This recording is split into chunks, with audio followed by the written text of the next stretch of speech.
I'll show you my vault. And if your bank can build a better one. And I got a text, hey, we took a wall off and found the safe hidden behind the wall. Jack Benny made the world laugh for more than 50 years.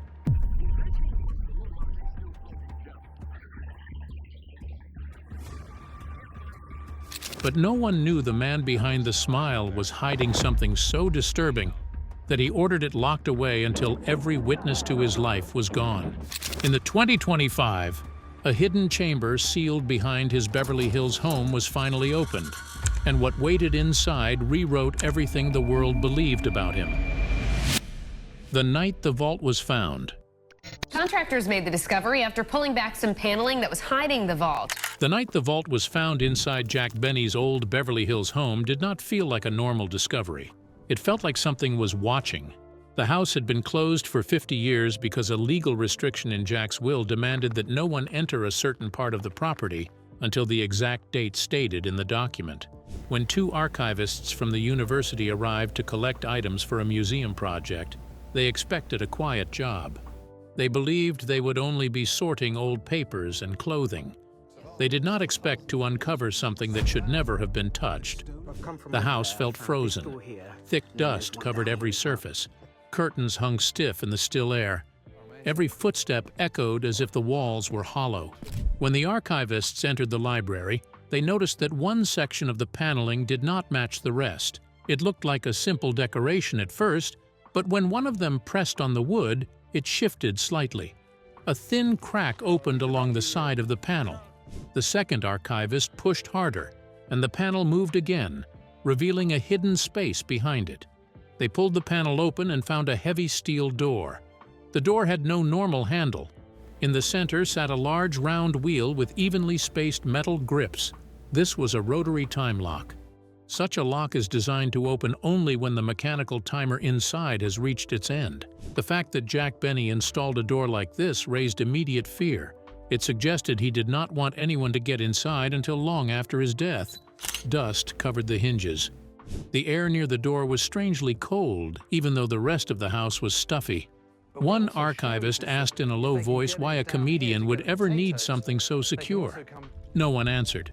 They turned the wheel together. The mechanism inside gave a loud click. It sounded like something waking up after a lifetime of sleep. The door opened slowly. A smell drifted out. It was the smell of very old paper mixed with the sharp scent of metal that had aged for decades. Inside the chamber was a narrow room lined with wooden shelves. Most of the shelves were empty. Only 6 small metal canisters sat in the center shelf. Every canister had the same clear message printed on its lid. The word said, "Do not open." The archivists stood very still. They had legal permission to continue, but the message felt more like a warning than a request. The room felt heavy, as if someone had locked away their pain inside it. When the vault was finally opened, the archivists would discover secrets so disturbing that it would change the way people saw Jack Benny forever. The vault was only the beginning. The reasons behind it reached back into the darkest parts of his past, long before fame shaped him into someone the public thought they understood. A childhood shaped in silence, pressure, and a mother's impossible dreams. Jack Benny's childhood was not gentle or warm. It was strict, cold, and shaped by a mother who believed she had the right to decide her son's entire future before he could even speak.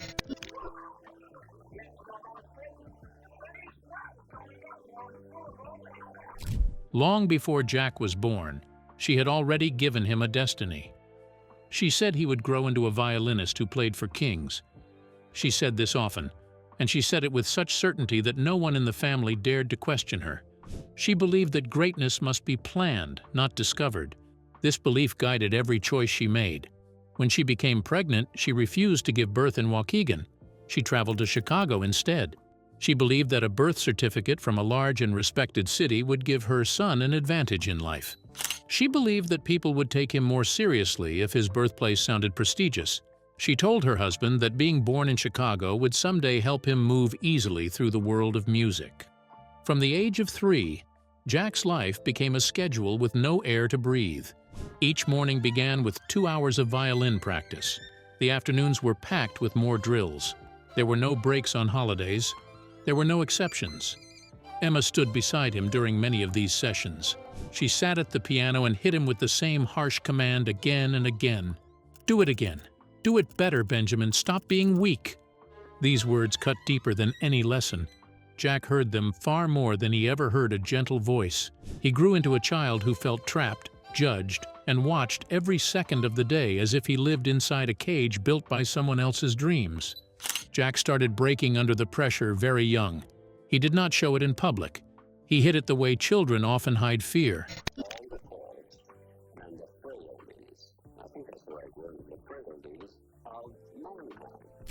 He started writing in a small journal. In that journal, one line appeared again and again. The line said, "I don't want to be who she wants." He kept that journal hidden under his bed. It was his only place to speak freely. His father, Meyer, never stepped in.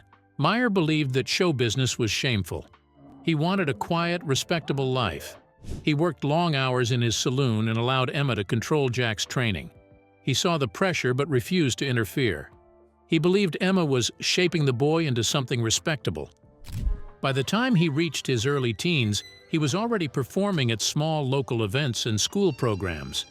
People in Waukegan saw a quiet boy who could play the violin with unusual skill, and they believed they were looking at a future star. They began treating him like a local treasure. They told each other that he would put their town on the map, that he would become the boy who left Waukegan and returned as a European-trained master. The town gathered money for him to study in Europe because they felt he had real talent. They believed he would bring pride to Waukegan and prove that greatness could come from their small community. They wanted success for him, but they also wanted success through him. Jack felt trapped by this attention. He felt they were praising a version of him that did not exist. When he turned down the money, he shocked everyone. Families had contributed what little they could. Neighbors had spoken of him as if he was already chosen for greatness.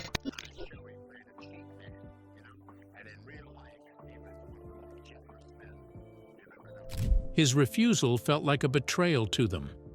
He carried this pressure, fear, anger, and shame into adulthood. And these feelings became part of the secrets he later sealed inside the vault. Jack fled from his mother's dream, but he did not escape the hold her training had on him. Years of forced music lessons shaped how he saw himself, and that pressure stayed with him. When he entered vaudeville, he did not find freedom. He simply moved from one demanding world into another, and the weight of his past never left him. The first career Jack Benny was forced to bury. What makes me glad I'm as old as I am, it's too late to throw me out anything. Jack entered vaudeville during one of the darkest periods of his young life. He entered it because he wanted to run from the strict music life his mother forced onto him. Vaudeville was a form of live entertainment with comedy acts, music, magic tricks, dancers, and many performers who traveled from city to city. Business reasons, the queen of the ball has to be the Townsend Silver girl. It's $1 million account. It was one of the only places where a young man could earn money with a performance that was not tied to classical music. Jack believed that working in vaudeville would free him from the violin. He had no idea that this decision would bring him into a world that was just as harsh as the one he had tried to leave. His first major guide in this new world was a middle-aged widow named Cora Salisbury. She promised his parents that she would protect him and keep him safe from the rough life backstage. She made it sound like he would be cared for. What he found on the road was nothing like that promise. The theaters were old and cold. The dressing rooms smelled like sweat and cheap smoke. Many of the performers were struggling to survive. Some were drinking heavily. Some were living out of suitcases that were falling apart. Jack watched people chase dreams that had already died. He learned very quickly that vaudeville was not a place of joy. It was a place where broken careers went to collapse quietly. We can get the public to think of it in the terms of a beautiful and charming girl. I think we've got something there. The deepest wound came in 1911 when the Marx Brothers saw him perform. Minnie Marx told him that he had something special. She told him that his timing was real and that he did not even understand how good he could be. They offered him a contract to tour with them. It was the chance of a lifetime. It would have changed everything. His parents refused to let him accept it. They knew traveling with the Marx Brothers meant long trips, late nights, and constant exposure to adult performers. drinking, and rough backstage behavior. They believed he was too young and too inexperienced to handle that environment. They also feared he would abandon his violin training and never return to the serious music path they wanted for him. Jack later admitted in a private note that this was the moment he understood that his life did not belong to him. He knew then that he was a tool for someone else's plan. As he struggled to find his place, his name began to change again and again. He went from Benjamin Kubelski to Ben K. Benny because a famous violinist with a similar name threatened legal action and forced him to change it. Because I don't know how many people know this. I never dreamed I'd live to see the day. Later, he changed it again to Jack Benny after another performer complained that Ben K. Benny sounded too close to his own stage name. These changes were not choices. They were reactions to pressure from other entertainers who claimed he was copying them. Each name change took away another part of who he thought he was, and he started to feel like he was fading into a character he did not understand. In 1917, he suffered a terrible public failure at the Palace Theater in New York. He performed a mix of violin playing and light comedy, which was the act he had been using successfully in smaller theaters. At the Palace Theater, the audience had just watched an energetic animal act before he came on stage. The crowd was restless and wanted fast entertainment, not slow music or subtle jokes. They lost interest almost immediately and began to talk, shout, and ignore him. The lack of response crushed him. He felt humiliated and out of place, and he ran backstage in tears because he believed he had completely failed at the one skill he had worked on his entire life. After that humiliation, he did not stay to rebuild his act. He enlisted in the Navy, believing the military would erase the pain he carried. But he was wrong, extremely wrong. Jack served at the Great Lakes Naval Center during the First World War. His main job was to play the violin for ceremonies and for groups of tired soldiers who needed a break from training. He expected his service to stay calm and simple. In 1918, everything collapsed when a munitions explosion tore apart a storage area near the barracks. The explosion killed 42 men almost immediately and left many others severely wounded. The Navy quickly formed a temporary group to move the injured and remove the dead. Jack was placed in this group without warning. Nothing in his life had prepared him for what he saw. He walked into a room filled with smoke, blood, and twisted metal. He heard men crying for help, gasping for air, and calling for people who were not there. He saw bodies that were broken in ways he could barely understand. The violence of that night shocked him so deeply and affected his career in ways he had never imagined. Silence during a performance made him panic. Slow sections in a song made him freeze. He kept hearing the sounds from the storage room in Great Lakes. He feared the violin in a way he never felt before. The life Jack Benny tried to lock away forever. What do you have in mind? Well, I don't know yet, but we've got to get a new image of energy and youthful vitality. After the war ended, Jack tried to build a steady life, and this was when Mary Livingston entered his story in a real way. He had met her once years earlier, during an awkward visit arranged by mutual friends, but nothing came from it at the time. When they crossed paths again in the mid-1920s, Mary was working at a department store and Jack was trying to rebuild his career. Their conversations began slowly. They exchanged letters. He visited her often when he was in town. The relationship developed step by step, and he pushed himself to be the dependable partner he believed she deserved. When they finally decided to marry, both felt the weight of the moment. The ceremony was tense, and Mary collapsed during it from the pressure and nerves. In the years that followed, they adopted their daughter Joan, and Jack often worried he was not ready for the responsibilities of being a father. Yes, I'm practically married now. And you mean it's yes? Look, Paula, nobody has to know anything about this, do they? I mean, for a while, anyway. It was during this period that he began sending Mary a single red rose every day. The public saw it as a romantic gesture, but it also carried a private meaning he never explained. That meaning became one of the personal truths he later locked inside the hidden chamber behind his library wall. Meanwhile, he also tried to rebuild his career. He returned to vaudeville with Lyman Woods and attempted to stand on a stage without shaking. People laughed at the jokes, not knowing he struggled with panic every time he lifted his violin. America was changing during this period.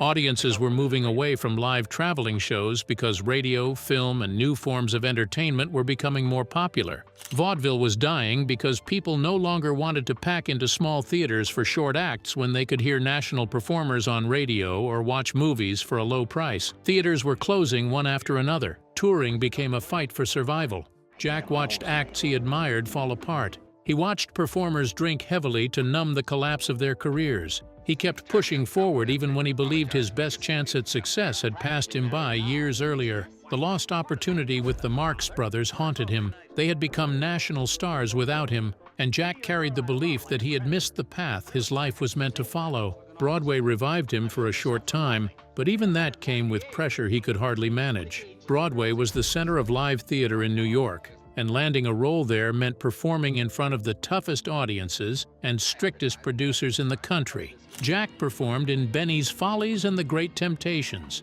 The laughter gave him a place to hide, but backstage he was known for tension, worry, and conflict. He often argued with producers because he wanted to control the timing of his jokes. In The Great Temptations, he stretched scenes far longer than planned, which caused arguments with the production staff who said he was throwing the schedule off. Crew members complained that he ignored the script, and some producers called him difficult to manage. Jack pushed back because he feared losing everything again. He believed that timing was the only thing he truly owned, and he refused to let anyone take it from him. The pressure was constant. He was terrified of failing. Then radio changed everything. Canada Dry gave him a national platform, but he nearly lost the opportunity by trying to play the violin seriously. Early listeners did not want a trained musician. They wanted someone who made them laugh during a difficult time in the country. They wanted the clumsy character who played on purpose with poor technique. They wanted the man who joked about money and made thriftiness feel familiar rather than embarrassing.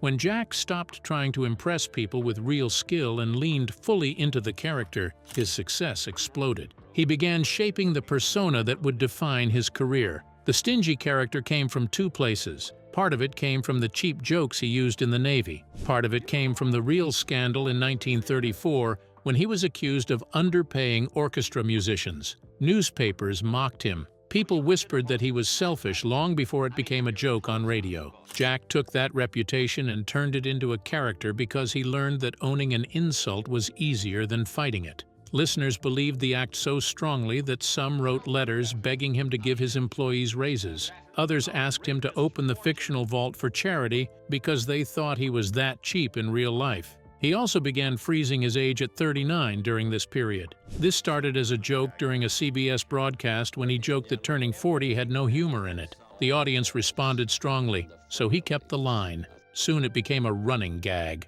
He remained 39 every year, no matter how old he became. This decision was not only for comedy. Jack used it to hide his fear of aging.